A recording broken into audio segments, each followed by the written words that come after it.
మహాగణాధిపతయే నమః. ఓం గురుభ్యో నమః. ఓం శ్రీమాత్రే నమః. పరమేశ్వర స్వరూపమైనటువంటి జ్యోతిష, వాస్తు మరియు ఇతర అనేకమైనటువంటి శాస్త్రములను మనకు అందించినటువంటి మహర్షులకి నమస్కారం. హయగ్రీవ హయగ్రీవ హయగ్రీవేతి యోపదేత్తస్స నిస్సరతే వాణి జనుకన్యా ప్రవాహవత్.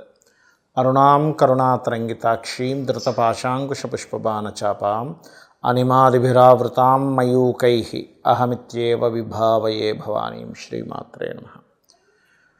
ప్రేక్షకులకి ఆ లలితాంబిక అమ్మవారి యొక్క అనుగ్రహం పరిపూర్ణంగా కలగాలని స్ఫూర్తిగా కోరుకుంటూ మనం ఈరోజు పక్ష ఫలితములు అంటే 16వ తేదీ నుంచి 31వ తేదీ వరకు ఉండేటువంటి గ్రహస్థితిని ఆధారంగా చేసుకొని ఏ లగ్నముల వారికి, లగ్నం తెలియని వారు రాశిని చూసుకోండి, వారికి ఏ విషయాల్లో చాలా బాగుంటుంది, మరియు ఏ విషయాల పట్ల జాగ్రత్త వహించాలి, ఎటువంటి పరిహార మార్గం చేసుకోవాలి.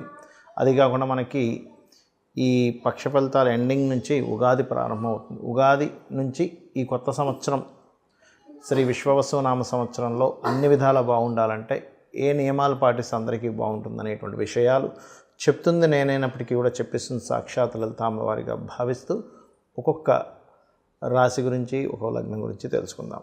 కుంభలగ్నము, కుంభరాశి. కుంభం వారికి కనుక చూసుకున్నట్లయితే మీకు రాస్యాధిపతి అయినటువంటి శని భగవానుడు మీ రాశిలోనే ఉంటూ ఎండింగ్ కల్లా మారుతాడు. ఉగాదికి ముందు రోజు 29వ తేదీకి మారుతున్నాడు ఈవినింగ్కి. సో ఎప్పుడైతే 2వ స్థానంలో అధిక గ్రహాలు ఉన్నాయో మీ రాశి వైపు బుధ శుక్రుల యొక్క వక్రగతి వల్ల కొంతవరకు రిలీఫ్ వస్తుంది. కాకపోతే ఎక్కువ స్ట్రెయిన్ అవుతూ ఉంటారు. అంటే గొడవల వల్ల, లేకపోతే అనవసరమైనటువంటి తెలియని ఘర్షణలు. ఎందుకంటే శని లగ్నంలో ఉన్నాడుగా. శని లగ్నంలో ఉన్నప్పుడు ఏమవుతుందంటే కొంత మొండితనాన్ని కూడా ఇస్తూ ఉంటాడు. మొండిగా చేయాలి, స్ట్రెస్ ఎక్కువ, ఇట్లాంటివి ఎక్కువ అవుతూ ఉంటాయి. కాకపోతే ఈ రెండులోకి అధిక గ్రహాలు అనేటువంటివి ప్రత్యేకంగా మీకు ధనం సంబంధించిన విషయంలో గతంతో పోల్చుకున్నట్లయితే ఖచ్చితంగా అభివృద్ధిగా ఉంటుంది. కాకపోతే కొంత ఆలోచనలు తీవ్రంగా పెరుగుతూ ఉంటాయి పంచమంలో కుజుడు ఉండడం వల్ల. 2, 4 అధిపతుల యొక్క పరివర్తన ఉండడం వల్ల, అంటే బుధ శుక్రులు వక్రించి ఉన్నప్పటికీ శుక్రుడికి గురువుకి పరివర్తన వల్ల ఈ చదువుకునేటువంటి పిల్లలకి స్కాలర్షిప్స్ రావడం కానీ, రైతులకి అందులో ముఖ్యంగా పసుపు, మామిడి పళ్ళు, బంతిపూలు ఇట్లాంటివి పండించేటువంటి వారికి కానివ్వండి, రియల్ ఎస్టేట్ రంగాల్లో ఉండే వారికి కానివ్వండి, రియల్ ఎస్టేట్లో ఏజెన్సీస్ నడిపేటువంటి వారికి కానివ్వండి, ఏజెంట్స్గా ఉండేటువంటి వారికి కానివ్వండి చాలా అనుకూలంగా ఉంటుంది. అయితే ఇక్కడ రుణాలు కూడా లభిస్తాయి చెప్పాలంటే. కాకపోతే ఈ అష్టమంలో కేతు ఉన్నందుకు, ఈ పంచమంలో ఉండేటువంటి కుజుడు దృష్టి అష్టం మీద పడినందుకు కొంత మీకు తాతగారి ఆస్తికి సంబంధించినటువంటి విషయంలో తెలియని కొన్ని ఘర్షణ వాతావరణం, తొందరపాటు పడి ఏదైనా షేర్ మార్కెట్లో ఇన్వెస్ట్మెంట్ చేయడం వల్ల అయ్యో ఇక్కడ ఇన్వెస్ట్మెంట్ చేశానేంటి, అది మళ్ళీ ఎప్పుడు పెరుగుతుందో, దాని పరిస్థితి ఏమిటో అనేటువంటి కొంత టెన్షన్, ఇట్లాంటివి ఎక్కువగా జరుగుతూ ఉంటాయి. ఇక మీరు ప్రధానంగా ఏంటంటే ఇక్కడ ఈ దశమాధిపతి పంచమంలో ఉన్నందుకు ఈ యొక్క కుజుడు ఎప్పుడైతే పంచమ స్థానంలో ఉన్నాడో, ఈ దశమాధిపతి ఎవరైతే అయ్యారో, ఈ కాంబినేషన్ ఏంటంటే ప్రధానంగా జాబ్ సంబంధించిన విషయంలో మార్పుల్ని సూచిస్తుంది. వేరే ప్రదేశానికి వెళ్ళండి. ఎందుకంటే దుస్వభావ రాశుల్లో ఉంది. అంటే ఉందామా మారిపోదామా, వేరే ప్రాంతానికి వెళ్తే బాగుంటుంది, ఈ ఆలోచనలు పెరుగుతూ ఉంటాయి. బట్ ఈ మార్పుకి సంబంధించిన విషయంలో కొంత స్ట్రెస్ అవుతారు, మారుతారు కూడా. మారేటువంటి ప్రయత్నంలో అందులో ఎటువంటి సందేహం లేదు. ఇక మీరు చేయవలసిన దేవతారాధన ఎక్కువగా విష్ణువుని, సుబ్రహ్మణ్యేశ్వర స్వామిని ఎక్కువ ఆరాధన చేయండి. అన్ని విధాలా మీకు బాగుంటుంది. మనకి ఈ పక్షం ఎండింగ్ నుంచి శ్రీ విశ్వవసు నామ సంవత్సరం రాబోతుంది. సో ఈ సంవత్సరంలో మనకి అన్ని విధాలా బాగుండాలి, నష్టాలు కలగకుండా ఉండాలి, లాభాలు కాస్త ఎక్కువగా రావాలి, రుణ రోగ శత్రు బాధల నుంచి బయటపడాలి అనుకుంటే మనం చేయవలసింది ఏమిటి? అసలు నిత్యము నేను చెప్పినటువంటి ఈ 5 సూత్రాలు కనుక పాటించగలిగితే, ఒకటి, మీకు కష్టం రాదని నేను చెప్పను, కానీ కష్టాన్ని హ్యాండిల్ చేసేటువంటి శక్తి మీకు ఖచ్చితంగా వస్తుంది, అందులో ఎటువంటి సందేహం లేదు. అలాగే మీరు ఉన్న స్థితి నుంచి ఖచ్చితంగా ఎదగడం జరుగుతుంది. గుర్తుపెట్టుకోండి, కష్టం వచ్చినా, ఎందుకంటే ఈ ప్రపంచంలో అందరికీ ఉంటాయండి కష్టాలు. మనకి చిన్న బిజినెస్ నెలకు ఒక 15,000, 10,000 సంపాదించే వ్యక్తి దగ్గర నుంచి వేల కోట్లు టర్న్ ఓవర్ చేసే పెద్ద బిజినెస్ పీపుల్ వరకు కష్టం ఉంటుంది. బట్ ఇక్కడ క్వశ్చన్ ఏంటంటే కష్టాన్ని హ్యాండిల్ చేసే శక్తి మనలో ఎంత ఉంది అనేది చాలా ముఖ్యమైనటువంటి అంశం. మరి ఇవి కలగాలంటే అసలు మన నిత్య జీవితంలో ఎటువంటివి కనుక పాటించినట్లయితే, ఎలాగో క్రోధినామ సంవత్సరంలో మనకు అన్ని గొడవలు గందరగోళాలే జరిగాయి, కానీ విశ్వవసునామ సంవత్సరంలో అంత గందరగోళం అయితే ఉండదు. కానీ కొంత జలపు సంబంధించినవి, ఎందుకంటే జలరాశుల్లో అధిక గ్రహాలు ఉండడం ఉన్నాయి కాబట్టి అది కూడా పెద్దగా ఏమి ఉండదు. ఏదో రోగాలు వస్తాయని చెప్తున్నారు కానీ అంత ఏమీ ఉండదండి. ఏవో పెద్ద రోగాలు రావడం అట్లాంటివి ఏమీ ఉండదు, ఏం టెన్షన్ పడకండి.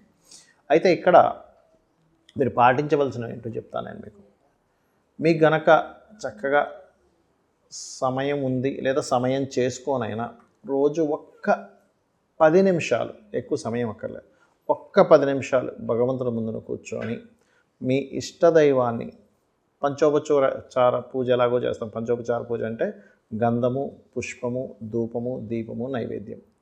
ఈ పంచోపచార పూజతో పాటు కాసేపు ఒక్క 10 నిమిషాలు అలాగా శ్రీమాత్రే నమః లేదా మీ ఇష్టదైవాన్ని ఎవరినైనా అలా తలుచుకోండి. అది ఎలా అంటే ఎంతో ప్రేమగా, మరొకటేం లేదు. అంటే ఇలా చేయడం వల్ల ఏమవుతుందంటే మీకు ఫస్ట్ పాయింట్ నెంబర్ 1, మీరు ఏదైతే హ్యాండిల్ చేయలేము, ఇది చాలా కష్టంగా ఉంది అని అనుకునేటువంటిది మీరు చాలా ఈజీగా డీల్ చేయగలుగుతారు. కారణం మీరు ఎప్పుడైతే కంటిన్యూస్గా మార్నింగ్ అండ్ ఈవినింగ్ ఒక 10 నిమిషాలు 15 నిమిషాలైనా సరే ధ్యానం చేయగలుగుతారు, ఒక నామస్మరణం చేయగలుగుతారు, ఖచ్చితంగా మీకు చాలా చిన్న విషయంగా కనిపించడం స్టార్ట్ అవుతుంది. ఒకటి. ఇక రెండవది, మీకు దగ్గరలో ఏదైనా ఆలయం ఉన్నట్లయితే క్రమం తప్పకుండా రోజు వెళ్ళండి. మీ ఇష్టదైవ ఆలయం ఆంజనేయ స్వామి కావచ్చు, సుబ్రహ్మణ్య స్వామి కావచ్చు, ఏదైనా కానీ. ఇంకొకటి, రోజు వెళ్ళగలిగితే గోశాలకు వెళ్తే ఇంకా మంచిది. కనీసం వారానికి ఒక్కసారైనా కర్మకారకుడైనటువంటి శని భగవానుడికి సంబంధించిన రోజు శనివారం నాడు కనీసం వెళ్ళండి. అయితే ఇందులో ఒక్కొక్కరు ఒక్కో రోజు వెళ్ళడం అనేటువంటిది చాలా మంచి ఫలితం ఇస్తుంది. ఎలాగా అంటే మీకు ప్రమోషన్స్ రావాలి, పేరు ప్రఖ్యాతలు రావాలి, ఆదివారం వెళ్ళి గోవుకి చక్కగా గోధుమ రవ్వ తినిపించండి. అలా కాదండి మనసు ఎప్పుడు బాగుండట్లేదు, గోశాలకు వెళ్ళి ముల్లంగి తినిపించండి సోమవారం నాడు. మాటిమాటికి గొడవలు అవుతున్నాయండి, అది భార్యాభర్తల గొడవలు కావచ్చు, చుట్టుపక్కల ఉండే వాళ్ళతో కావచ్చు, బిజినెస్లో కావచ్చు, ఎక్కువ అవుతున్నాయి, ఘర్షణాత్మకంగా ఉంటుంది అనుకునేటువంటి వారు కాస్త క్యారెట్స్, బెల్లము కలిపి తినిపించండి మంగళవారం నాడు. అదేవిధంగా వ్యాపార అభివృద్ధి కోసం బుధవారం నాడు వెళ్ళి గోంగూర పెట్టండి, అక్కడే కూర్చొని విష్ణు సహస్రనామాలు చదవండి. లేదా ఓం ఇంద్రగోప పరిక్షిప్త స్మరతోనా భజంగికాయే నమః అనే మంత్రం చేయండి. గురువారం నాడు కనుక చూసుకున్నట్లయితే మీరు ఏదైనా సంతానం కోసం తప్పిస్తున్నాము, లేనట్లయితే కొంత గురుబలం తగ్గిందని బాధపడుతున్నాము అనుకునేటువంటి వారు గురువారం నాడు వెళ్ళి అరటికాయలు తినిపించండి. శుక్రవారం నాడు మీరు చక్కగా తీపి చపాతీలు కానీ, అంటే తేనె పూసిన చపాతీలు, ఒక 3 చపాతీలు నూనె వేయకుండా కాల్చిన చపాతీలు గోవుకు తినిపిస్తూ మీరు ఓం సంపత్కరీ సమారూఢ సింధుర వ్రజ సేవితాయే నమః మన సంపాదన అంటే ధనం కోసం ఇబ్బంది పడుతున్నాము, సంపాదన సంబంధించినటువంటి ఇబ్బందులు ఉన్నాయనుకునేటువంటి వారు అలా చేయొచ్చు. లేదు వివాహం అవ్వట్లేదు అనుకునేటువంటి వారు అదే చపాతీలు తేనె పూసి తినిపిస్తూ ఓం కామేశబద్ధ మాంగళ్య సూత్రశోభిత కందరాయే నమః అనే మంత్రం చేసుకోవచ్చు. సంపద కోసం ఏంటంటే ఓం సంపత్కరీ సమారూఢ సింధుర వ్రజ సేవితాయే నమః.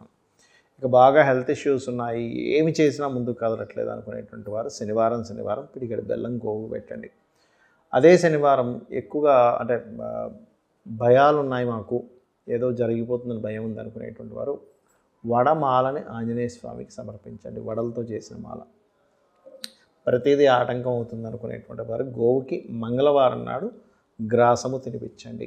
లేదా గోశాలలో కూర్చొని ఓం దుమ్ దుర్గాయ నమః అనే నామం చేసినా కూడా మీకు ఉండేటువంటి భయాలు పోతాయి, భయం అనే మబ్బు తొలగిపోతాయి, కానీ మనకు ధైర్యం రాదు, గుర్తుపెట్టుకోండి. లేదు ఇంకా ఎక్కువ భయం ఉందనుకునేటువంటి వారు దుర్గానామంతో పాటు ఓం కనకాంగద కేయూర కమనీయ భుజాన్వితాయే నమః అనే మంత్రం చేయండి. ఖచ్చితంగా మీకు ఫలితం అనేటువంటిది వచ్చి తీరుతుంది. ఈ యొక్క విశ్వవసు నామ సంవత్సరం మీ అందరికీ మంచి ఫలితాలు ఇవ్వాలని మనస్ఫూర్తిగా కోరుకుంటూ, అమ్మవారి అనుగ్రహం మీకు పరిపూర్ణంగా ఉండాలని మనస్ఫూర్తిగా మరోసారి కోరుకుంటూ శ్రీమాత్రే నమః.